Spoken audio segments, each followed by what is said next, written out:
സിറിയയിൽ വീണ്ടും അശാന്തി. മുൻ പ്രസിഡന്റ് ബഷാർ അൽ അസദിനെ പിന്തുണയ്ക്കുന്നവരും സൈന്യവും തമ്മിൽ ഏറ്റുമുട്ടി. 200-ലേറെ പേർ കൊല്ലപ്പെട്ടതായാണ് വിവരം. കലാപം പൊട്ടിപ്പുറപ്പെട്ട ലറ്റ്കിയയിലും ടാർട്ടസിലും കർഫ്യൂ പ്രഖ്യാപിച്ചു. ബഷാർ അൽ അസദിന് സ്വാധീനമുള്ള തീരമേഖലകളിലാണ് ആക്രമണം നടന്നത്. ഐസൻ വീണ്ടും ചേരുന്നുണ്ട്. ഐസൻ, വിവരങ്ങൾ.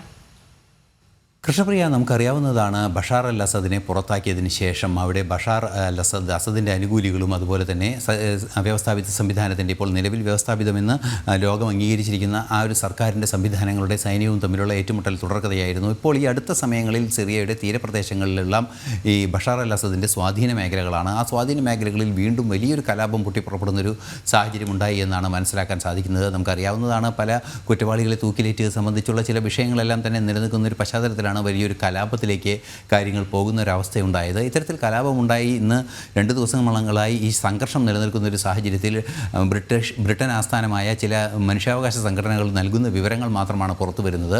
100-ലേറെ സിവിലിയൻസ് മരിച്ചു അല്ലെങ്കിൽ കൊല്ലപ്പെട്ടു എന്ന വിവരമാണ് പുറത്തു വരുന്നത്. അതിൽ അതുപോലെ തന്നെ നിരവധി സൈനികരും കൊല്ലപ്പെട്ടിട്ടുണ്ട് എന്ന വിവരങ്ങൾ പുറത്തു വരുന്നുണ്ട്. ചില കണക്കുകളെല്ലാം തന്നെ ഭീതിജനകമായ കണക്കുകൾ പുറത്തു വരുന്നുണ്ട്. 225 പേർ മരിച്ചു എന്ന കണക്കുകളെല്ലാം തന്നെ ചില സംവിധാനങ്ങളിൽ നിന്നും വരുന്നതായി നമുക്ക് അറിയാൻ സാധിക്കുന്നുണ്ട്. അത്തരത്തിൽ വൻതോതിലൊരു ആക്രമണം തന്നെ അവിടെ നടക്കുന്നു എന്നാണ് മനസ്സിലാക്കാൻ സാധിക്കുന്നത്. നേരത്തെ ഉണ്ടായ ആഭ്യന്തര കലാപം, അതിനുശേഷം ബഷാർ അൽ അസദിനെ അവിടെ നിന്ന് പുറത്താക്കുന്നു, ആ ബഷാർ അൽ അസദിനെ റഷ്യ അഭയം നൽകുന്നു. അത്തരത്തിലുള്ള സംഭവങ്ങളെല്ലാം ഉണ്ടായതിനു ശേഷം ഈ റഷ്യയിലെ ആ സംവിധാനം, അതായത് ഈ കലാപത്തിന് അല്ലെങ്കിൽ ഒരു പ്രതിഷേധത്തിന് മുന്നിൽ നിന്ന ആ സംഘടന അത് ഭീകര സ്വഭാവമുള്ള സംഘടനയായി പ്രവർത്തിക്കില്ല എന്ന നിലപാട് ലോകരാഷ്ട്രങ്ങളോട് അറിയിക്കുകയും തെഹ്രീർ അൽ ഷം എന്ന് പറയുന്ന ആ സംഘടന സ്വാഭാവികമായും സിറിയയിൽ മറ്റൊരു രീതിയിൽ അതൊരു ജനാധിപത്യ സ്വഭാവമുള്ളൊരു സംഘടനയായി അല്ലെങ്കിൽ സംവിധാനമായി പ്രവർത്തിക്കാൻ തയ്യാറാണെന്ന് അറിയിക്കുകയും ചെയ്യുകയും അതിനുശേഷം വീണ്ടും ഒരു വ്യവസ്ഥാപിത സർക്കാരിലേക്ക് നീങ്ങുന്നു.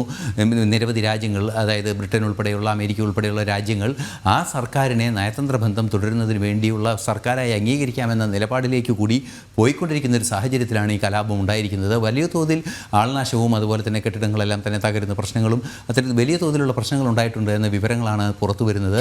തീർച്ചയായും ഗൗരവമേറിയ ഒരു അവസ്ഥയാണ് സിറിയയിലുള്ളത് എന്നതാണ് യാഥാർത്ഥ്യം. കൃഷ്ണപ്രിയ.